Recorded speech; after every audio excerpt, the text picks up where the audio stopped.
Welcome to the Eberly Design webinar on NEMA Flashing Yellow Arrow Standard. My name is Scott Evans. I'm the Chief Technology Officer for Eberly Design, and this webinar is going to cover some basics of flashing yellow operation with respect to the MMU, the Malfunction Management Unit, and we are going to start off with a little background material on flashing yellow arrow, get into the need for it and the complexities of programming both the controller and the MMU, and then we'll see some examples of how the NEMA standard has defined the operation with respect to the MMU, and finally how we program the EDI MMU2 16LE smart monitor to configure it for flashing yellow arrow. So one of the premises of this webinar is that you already understand the basic signal operation of flashing yellow arrow. It's basically a replacement, if you will, for the conventional 5-section doghouse style of protected permissive left turn movements. So the need for flashing yellow arrow comes from several different directions. It was originally proposed back in the early 2000s. FHWA first issued interim approval for testing of flashing yellow arrow back in 2006. Prior to that, and we'll see in a minute when we get into the standards, NCHRP study kind of provided the research background for how flashing yellow should operate. We'll get into a little of those details further on. Basically, the flashing yellow arrow scheme is a 4-section signal head. The benefits are kind of summarized. It allows the protected and permissive left turn movements based on whatever the controller decides to sequence it at. It may be due to demand, it may be due to time of day. We can switch from protected, permitted left turns, lead lag, and with the exception of emergency preemption, we do all that without generating the yellow trap. So the yellow trap has been kind of a hang-up on protected permissive left turns, and we have several different examples over the years of schemes, louvers, and so forth to try and prevent it. It's an extremely flexible tool for the traffic engineer. We've found that while it's a surprise to many drivers as we deploy it, once they see it and experience it, and with some minimal level of signage, it appears to have good driver understanding. So this is a great tool for the traffic engineer.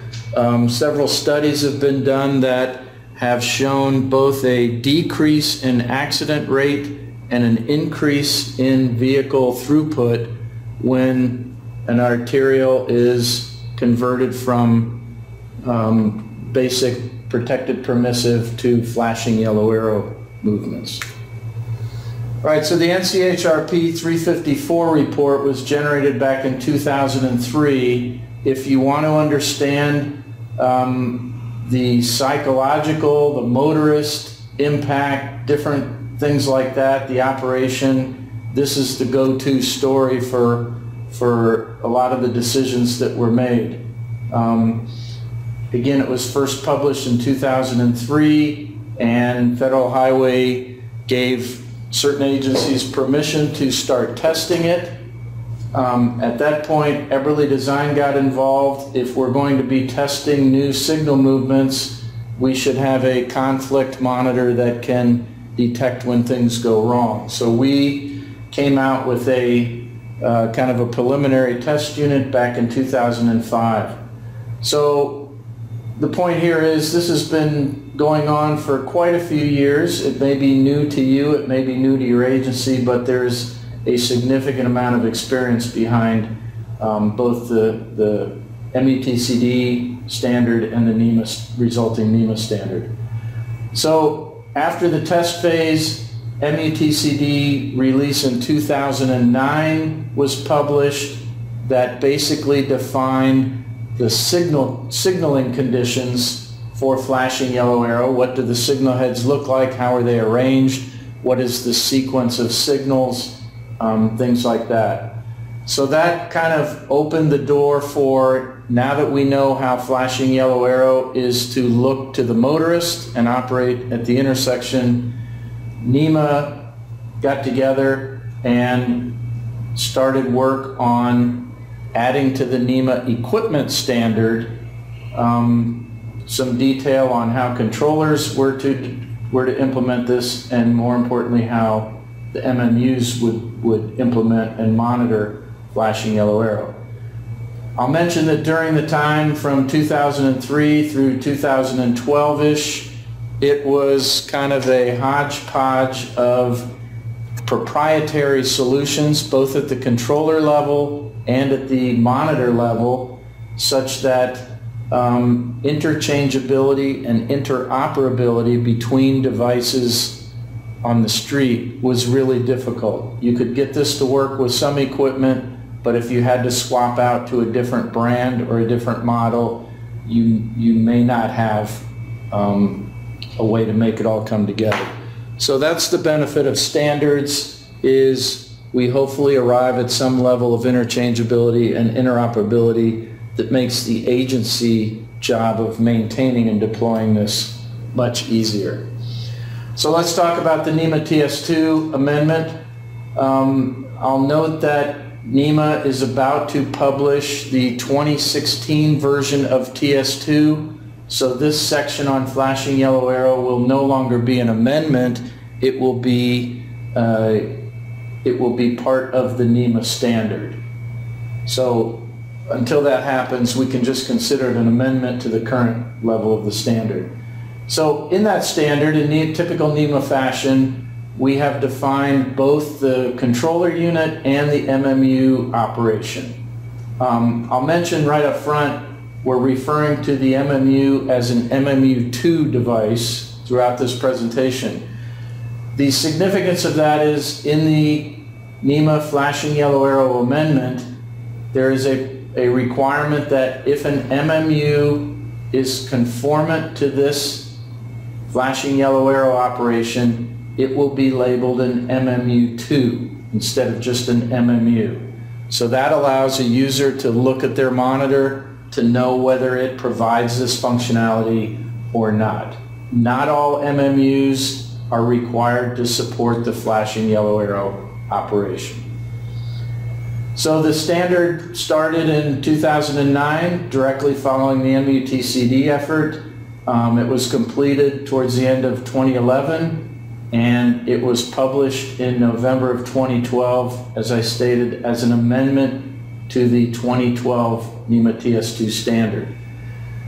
It provides operation that is fully compliant to MUTCD 2009 definition, and there were some changes as a result of that MUTCD publication in the way that flashing yellow arrow was done prior to that. Right, so real quick, the controller section is not much change, because we already had kind of the basics for that in overlap programming in most NEMA controllers. So we do have to define, though, that a flashing yellow arrow approach is a 4-section signal head. So now we have a red arrow, a solid yellow arrow, a flashing yellow arrow, and a solid green arrow. So now an output group for a phase will be 4 states.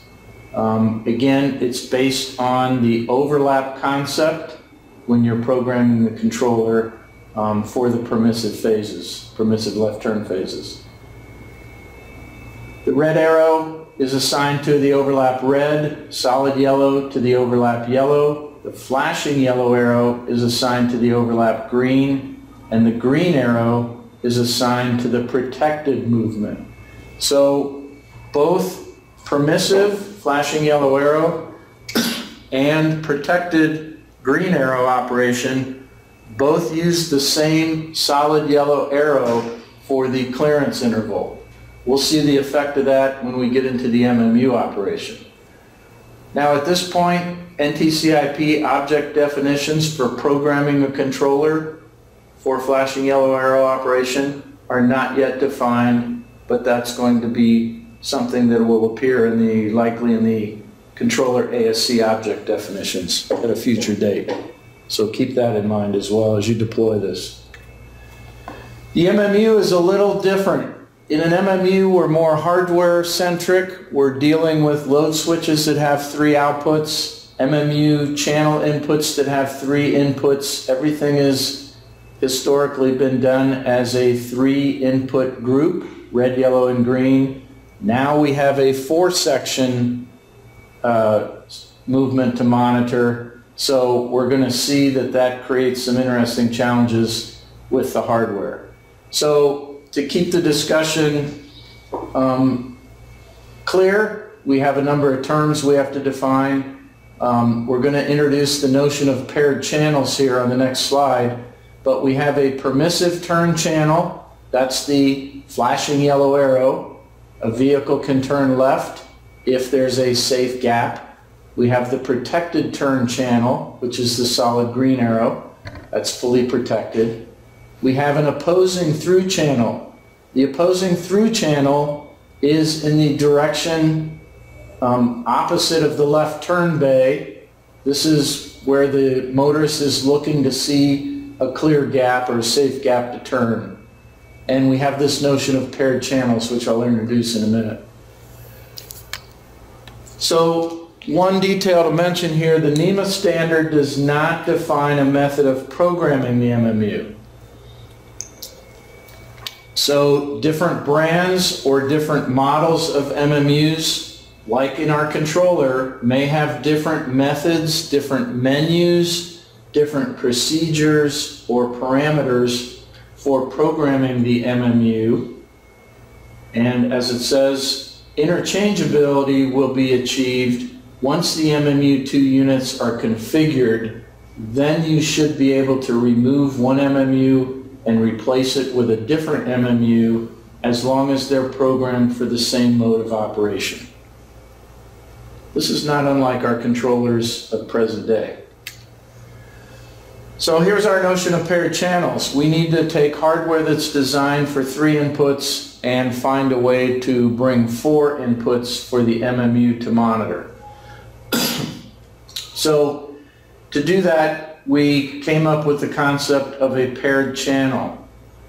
So technically, each flashing yellow arrow approach requires 2 load switches and 2 MMU channels to monitor it. So in the simplest case, what I've shown here is load switch A provides us with the protected green arrow on the green output, and load switch B, what we call the permissive channel, has the red arrow, the solid yellow arrow, and the flashing yellow arrow. So that's considered the permissive left turn channel.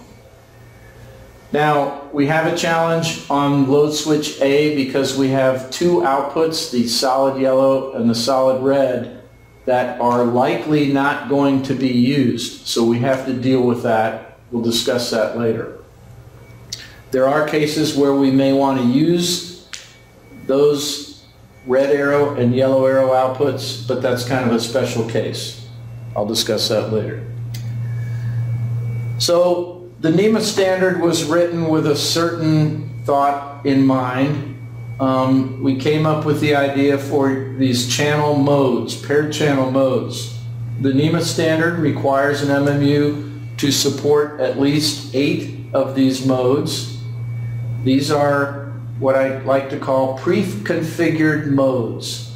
Rather than have an infinite level of programming, we have pre-selected certain configurations and labeled them with a name A, B, C, D, etc. So while an MMU may have more programming than what's required in the standard, it has to at least arrive at the same final result. So the way that we would normally expect a user to select a mode is kind of based on what cabinet resources are available, meaning how many spare load switches do we have, how many spare monitor channels do we have to add flashing yellow arrow to a already configured cabinet, or maybe it's a new installation. Now, I'm going to show you how we go about selecting these modes, but I'll start off by saying the first 4 modes are basically straightforward, 2 load switches and 2 MMU channels per approach. We have a number of cases where we may not have enough load switches available. Part of what this webinar is going to assume is we have a 16 position back panel. We're in TS2 mode. We're not really going to discuss NEMA TS-1 12 channel mode, although it is supported by some of these modes. If we don't have enough load switches and or channels, we have to start getting clever. We have to start doing remapping. So we're going to reuse PED yellow outputs. We have a number of different modes that can accommodate that. And then we have what the NEMA standard calls alternate modes that allow us to provide an 8-phase quad intersection with 4 flashing yellow arrow approaches, 4 PEDs, and still have 4 channels left over for additional overlaps if need be. Now, I'm going to describe how to choose a mode, but before we get into the discussion of the details of these modes, I'll point out that my experience so far has been most agencies do not need to use or even be experienced with all 8 modes. Most agencies that I've seen that have deployed this and have some experience will pick at most 2 modes. There are reasons for many of these various modes. A lot of the reasons come down to if it's a retrofit, it may save some cabinet rewiring, different considerations. If it's a new installation, then we don't have some of the same requirements that we do on a retrofit. So that opens up the choices here. But I think we've all learned the lesson over the years with experience that keeping things simple, keeping things straightforward, and perhaps most importantly within a jurisdiction, keep it consistent. So if a technician, every time they go to open the cabinet door to do some troubleshooting, find a plethora of different modes, it's going to be very confusing. So again, my experience has been pick 2 and try and standardize on those within your agency. So the first 4 modes, before we get into the detail, I'll give you the overview. The first 4 modes are what I call the simple configuration. There's no I/O mapping required in the controller. What you see on the back panel with the load switches is what you'll see on the MMU. If we have enough spare MMU channels, but we do not have enough load switches to add flashing yellow arrow, then we have to start making some trade-offs. This would bring us into modes E through F. For example, we may have only a 12-position back panel. Now we're adding 4 more load switches, 4 more channels. Well, we don't have the load switches. So we'll see when we get into modes E through F, we can remap the controller to reutilize PED yellow outputs and kind of spread those out onto our spare channels. So as we go to these second level solutions, we'll find that the hoops we have to jump through get a little more complicated. For example, if we're going to retask PED yellow outputs to drive flashing yellow arrows or protected greens, we no longer have the capability to monitor pedestrian yellow clearance intervals for conflicts during PED clearance. So some of these may be worthwhile trade-offs, but they need to be considered in the decision point. The worst case is the cabinet does not have enough channels or enough load switches to add the paired channel combinations, that's when we go to mode G and H. So again, mode G and H, as you can see, the list of challenges grows, but if that's what we need to get the job done, with mode G and H we can provide 4 through phases, 4 PEDs, 4 overlaps, plus 4 flashing yellow arrows. So in essence, it almost gives us a 20 channel MMU with 16 channels of hardware. So we'll talk a little bit more about that mode because it's a special set of conditions. It does require controller I/O mapping, so that's going to depend on the capabilities of your controller. Anytime we do controller I/O mapping, that creates complexity for technicians to maintain and replace the controller. There's another restriction here that the permissive programming for the flashing yellow arrow channel has to be the same as the parent PED phase programming. Ordinarily, this is the case, but depending on the geometry of the intersection, we may find it's not the case. In that scenario, modes G or H will not work. All right, so let's take a look at the details. That's kind of the overview. Here's an example of modes A and B. Mode B is probably the most common mode I've seen deployed. The difference between the two is basically which upper channels we assign the PED phases and which upper channels we assign the overlaps to. So this is just a convention. There is no right or wrong. I believe today the default convention for a NEMA TS-2 16-channel assignment is similar to mode B. The channels 9 through 12 are usually assigned to the pedestrian channels, and 13 through 16 are overlaps. If your agency is the opposite, then mode A would be the way to go. So in this case, we have on 1, 3, 5, and 7 the protected green arrows. In mode B, we have on 13 through 16 what we call the permissive channels: red arrow, yellow arrow, and flashing yellow arrow. So once we have this set up and configured, the signal sequence is, as you might expect, will go from red arrow if it's a protected left turn. Let's say on phase 1, we'd go from channel 13 is red, channel 1 would go to green. Once channel 1 is in green arrow, you'll note that channel 13 will be completely dark. No red, no yellow, no flashing yellow. So the monitor knows, based on our configuration and our choice of mode B, that as long as channel 1 is in the green arrow, it's okay for channel 13, the paired channel, to be dark. Once the protected green clears, channel 1 will go dark again, and channel 13 solid yellow will turn on for our interval, our clearance interval, and then we'll go back to channel 13 red.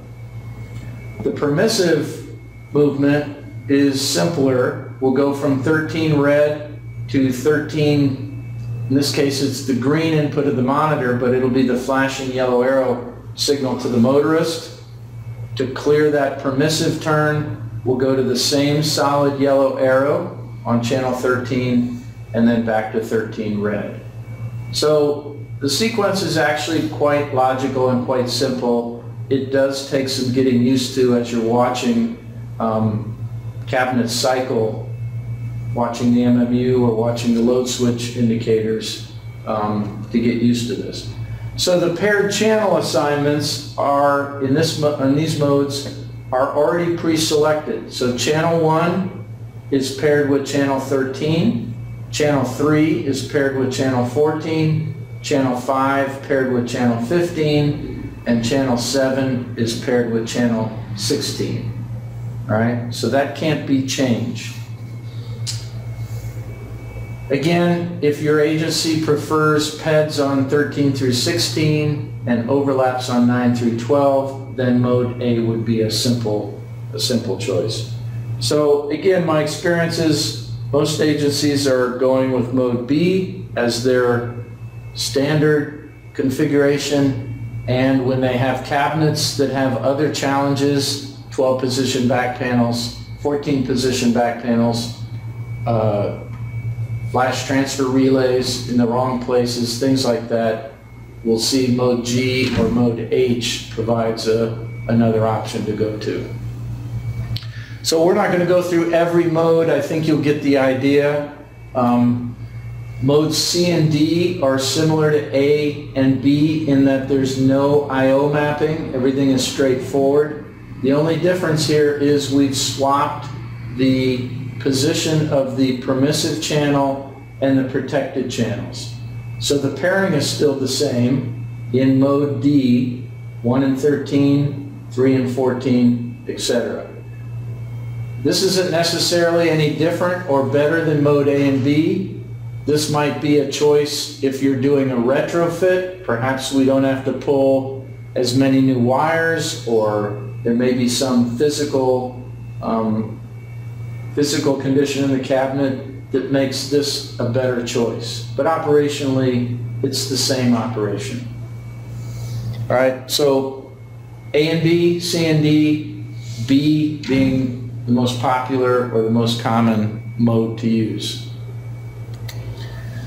Now, we mentioned the possibility, well, maybe we have a 12 position back panel, maybe we have some other overlaps we need to use. We have modes E and F. In this case, the monitor is going to assume that we're going to remap the function of the PED yellow output.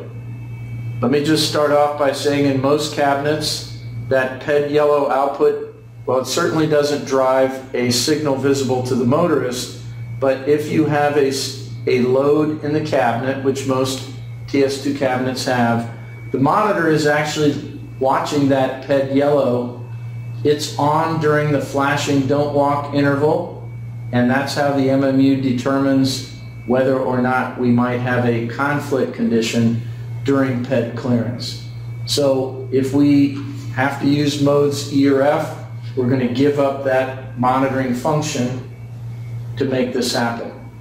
So if we take a look at mode F, what we would do is we would I/O map the controller such that when it wants to go to the protected green arrow, it will turn on load switch number 9 yellow. The monitor will see load switch number 9 yellow turn on, and we are going to display and monitor it as channel 13 green. So there's basically I/O mapping in the controller to drive the load switch inputs, and there's I/O mapping, if you will, built into the monitor to break that protected green signal onto a separate channel. We have to do this because we rely on the soldered jumpers of the program card to determine the permissive matrix. So the way we're going to configure the monitor in mode F is we're going to program channel 13 for the phase 1, what's normally phase 1 protected green when we set up the jumper card, program jumper card. All right? So as this cabinet cycles, the controller will be driving the PED yellows of the pedestrian load switches. The monitor is going to be monitoring them as channel 13 through 16 green. And again, our permissive turns are assigned to 135, channels 1, 3, 5, and 7. So a little trickier to watch. We have some I/O mapping. If your controller doesn't support I/O mapping, you have a problem. Most modern controllers do. So this is fairly simple to set up and configure. Again, the difference between E and F is just on the upper 8 channels, whether we put overlaps or PEDs on the high nibble or the low nibble. All right, as you can see, we're going to get into some other modes here. I'm not going to go through all of these, but I think the pattern is easy to spot. Modes I and J also use PED yellow mapping. In this case, we're driving the permissive flashing yellow arrow signal with the PED yellow instead of the protected green. Okay? So again, one might choose this if they have a retrofit, and this provides an easier fit than perhaps rewiring the field. So let's talk about G and H. G and H are valuable if we meet all the requirements. Again, we've found with only 16 channels available in a NEMA TS-2 cabinet with a typical 8-phase quad with 4 PEDs and 4 flashing yellow arrow overlaps, that consumes all 16 of our channels. If that cabinet or that intersection also has some right turn overlaps or some additional overlap phases or other through phases, we're now out of channels. We have a real problem. So mode G and mode H are what NEMA calls the alternate channels. MMUs are required to support this mode, but it has some very different characteristics. Again, what it's going to allow us to do is combine the PED yellow output like we did in the previous set in E and F, but rather than have the MMU remap it to a separate channel, we are going to leave the permissive flashing yellow arrow signal and monitor it on the same channel as the associated PED phase. All right, so here's how it looks. Let's talk about mode H. We have the protected turn channels as 1, 3, 5, and 7, and our permissive turn channels are going to be 13 through 16, which are also the same as our PED channels. So a couple things to note here. Number one, the permissive programming, the conflict matrix for the permissive left turn phase is going to use the same jumper settings as the associated PED phase. So channel 13, we're going to program the jumpers on the program card based on the permissive programming for phase 2 PED, phase 4 PED, phase 6 PED, and phase 8 PED. In general, the permissive programming for the flashing yellow arrow will be exactly the same as those associated PED channels. But this is something you have to confirm. There are some scenarios where they're not the same. If that's the case, mode G and H won't work.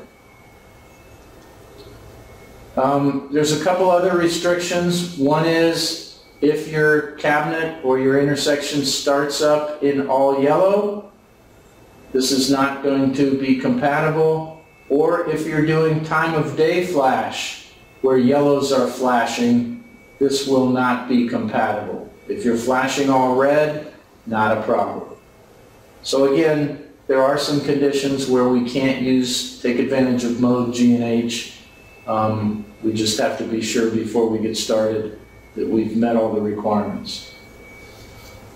So the other kind of drawback to this mode is, as you can see, the level of technician confusion is increased a little bit as we watch the intersection cycle or we troubleshooting a malfunction. Because the permissive turn movement is monitored on the same channel as the pedestrian movement, if we have a conflict involving channel 13, for example, we have to figure out, was the conflict because of the permissive flashing yellow arrow, or was it because of the walk indication for that associated channel?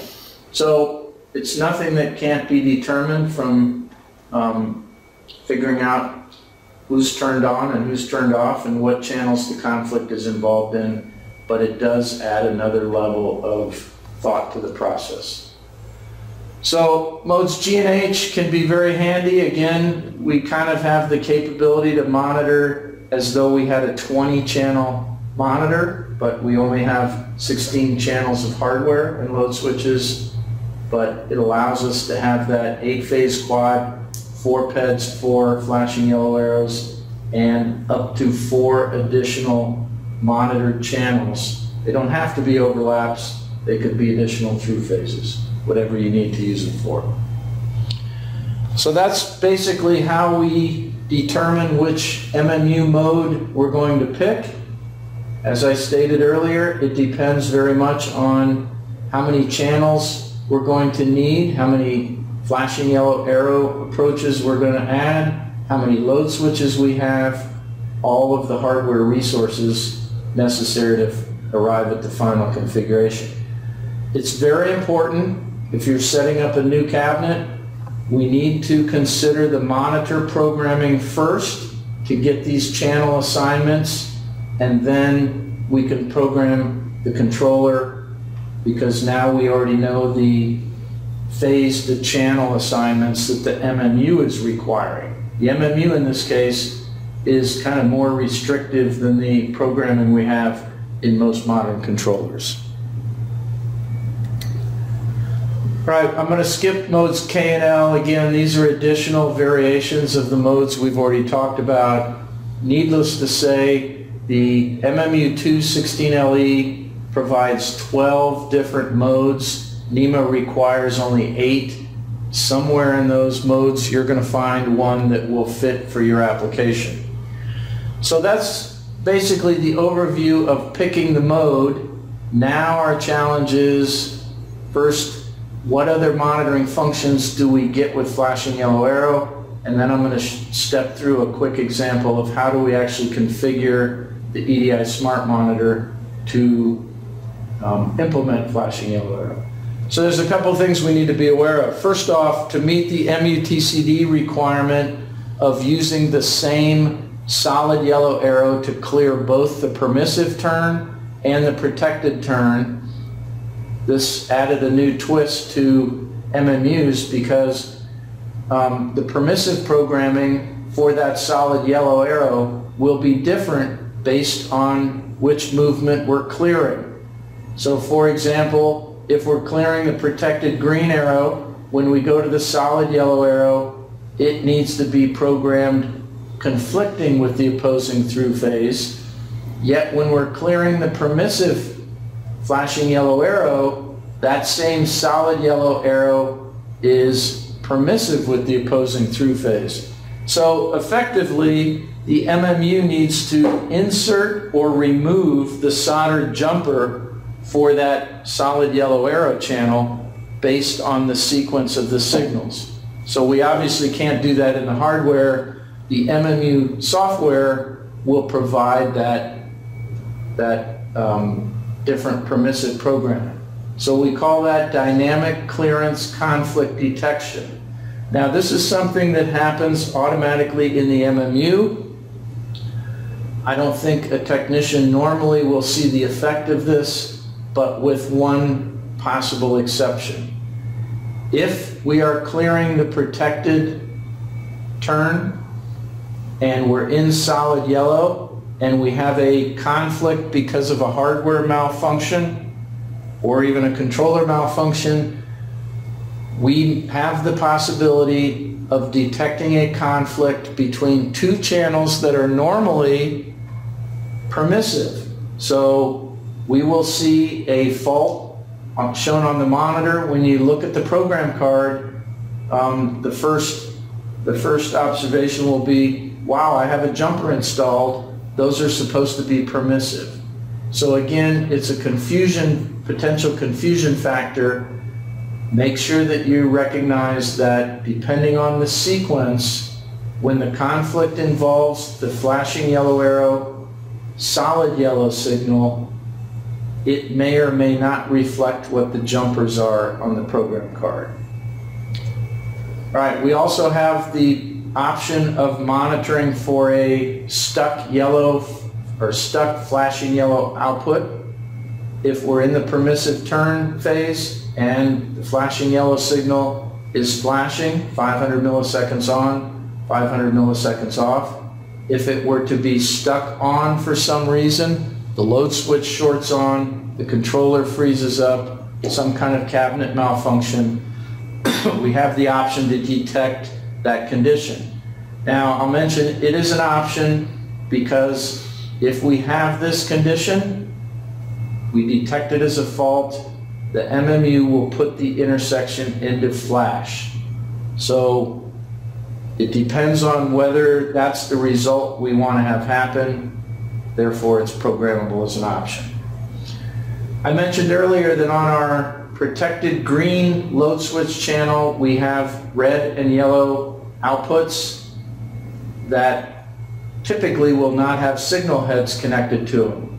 So we know that in a NEMA cabinet, if there's no load on a load switch output, the monitor will sense that input as being active all the time. So historically, we would have to add a dummy load resistor or some kind of load to the cabinet wiring. We'd rather not have to do that. So if we're not using those red and yellow outputs, we can program the MMU to ignore them and force them to the off state. Okay? So those are kind of some new tricks that we need to be aware of in programming MMUs for flashing yellow arrow operation. So let's see how we do that. I've got some simple example here of the EDI MMU2 16LE monitor. We're going to show you the screen, the front panel screenshots. We can program this up right from the front of the monitor. We could use the EDI ECCOM software, set it up there, upload that configuration to the monitor. Several different ways to accomplish this. I'll just show you the front panel method. So our first step is to select the mode. So in this case, for this example, I've selected mode B. You can see that it's telling you up on the LCD display, we're in mode B. The permissive turn channels are selected as channels 13 through 16. The protected green channels are 1, 3, 5, and 7, just as we saw on the colored chart earlier. So on the channel icon displays, it's kind of reflecting the same thing.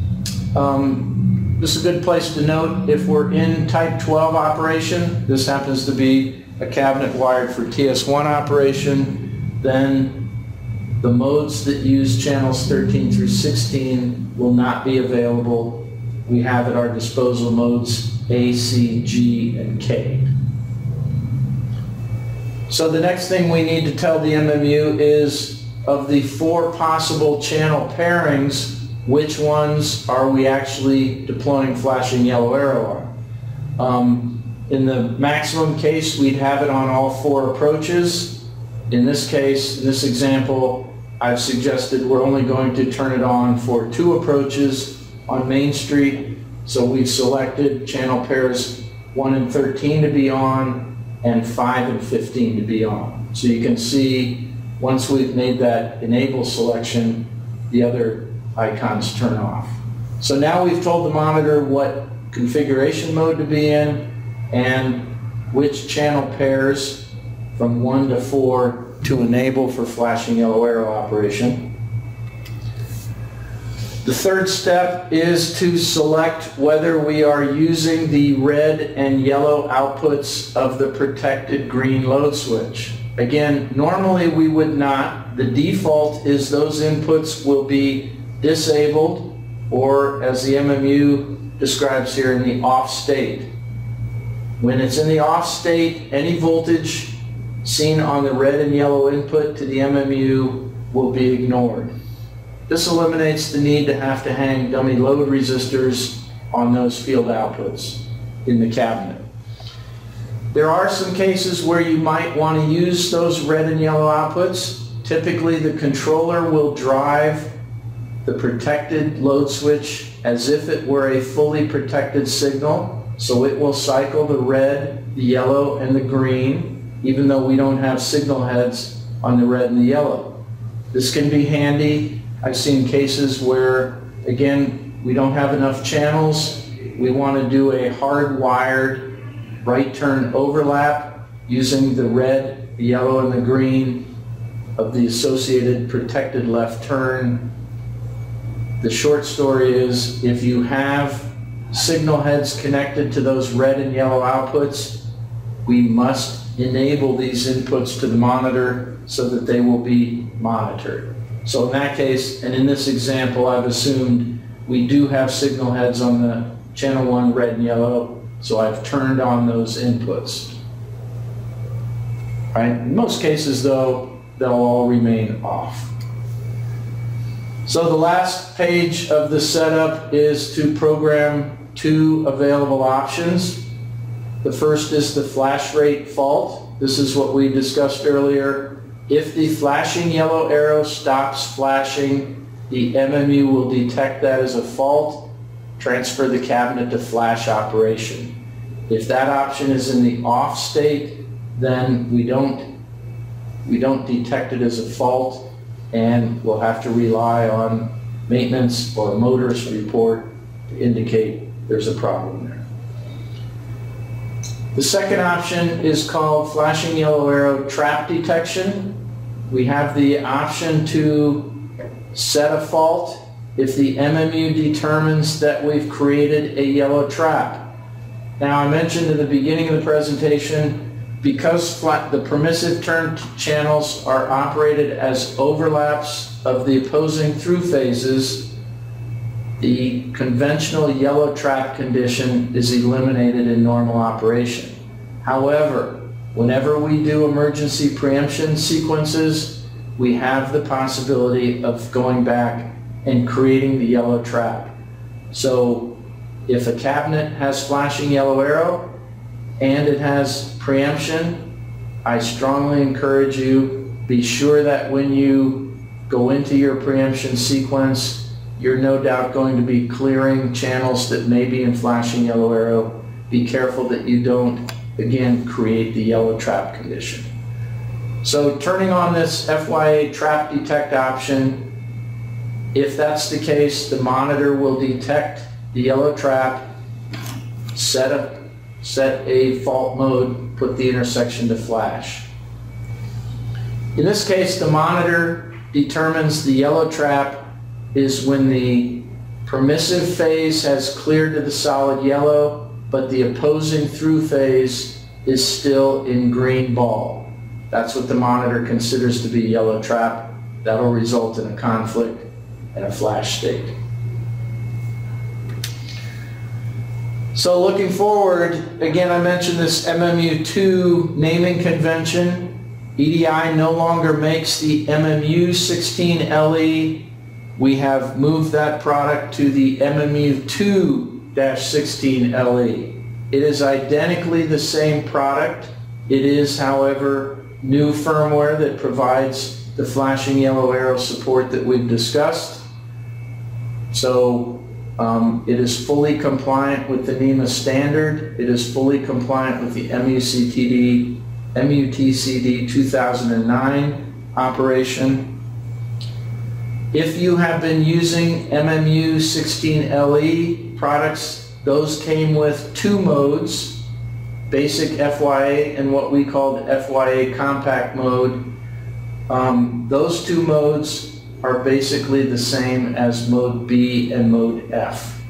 So it's an easy conversion to make. The EDI MMU2 monitor I've already mentioned, besides the 8 required modes, we provide an additional 4 modes if one of them proves to be handy. So some frequently asked questions. Again, we can take any MMU16LE and by updating the firmware in it, convert it to an MMU2-16LE. How that's done, there are some details that need to be resolved, but it is simply a reflash operation. Depending on the vintage of the MMU16LE that you may have in your inventory, you may be able to update it yourself using our ECCOM software. If it's older than 2009, then it has to come back to the EDI factory to be reflashed. But technically, all MMU16LEs can be converted to an MMU2-16LE and provide the NEMA flashing yellow arrow. So our policy is whenever a unit comes into the EDI factory for repair, we automatically update the firmware and it will be returned to you as an MMU2 16LE operational level. So to wrap up, flashing yellow arrow is new technology. It has some very keen opportunities for moving traffic more effectively, providing operation that we weren't able to do before, increasing motorist safety. Federal Highway, when they first did the NCHRP study, found that there were 12 different methods of protected permissive left turns deployed across North America. Flashing yellow arrow, the 4-section scheme of MUTCD 2009, is intended to eliminate many of those variations and try and get some consistency. So flashing yellow arrow is new. There's a slight learning curve, but I think once you do the first deployment, the first intersection, it becomes fairly straightforward. So we're happy to introduce this new functionality to the EDI Smart Monitor. You'll find other tools that we don't have time to review in this webinar. The built-in setup wizard will help us configure those channels. So the operation will be to deploy an MMU, configure the program card as we would normally do, configure the flashing yellow arrow setup as I showed you in the previous slides. Then we would run the built-in setup wizard, and we now have an MMU2 16LE that should be ready to deploy in that, test and deploy in that cabinet. So we've kept this webinar moving. If there are any questions, we'll open up the webinar to submit your questions and try and provide some answers. This slide presentation will be available or is available in the support section of our website. Feel free to go look at that, read it again, look at the pictures. I'll mention for any 332 cabinet users, we have a similar functionality in our 2010-2018 series, but it is different. There's also an application note on our website that describes how that operation works. We'll also be doing a follow-up webinar for 332 users to understand how to program flashing yellow arrow into that style cabinet. So thank you for your attention and your interest in our products. Any email questions, questions that come up later, send them to editraffic.com, or I'm sorry, support@editraffic.com, and we'll try and get you answers to the best of our ability. So thank you very much.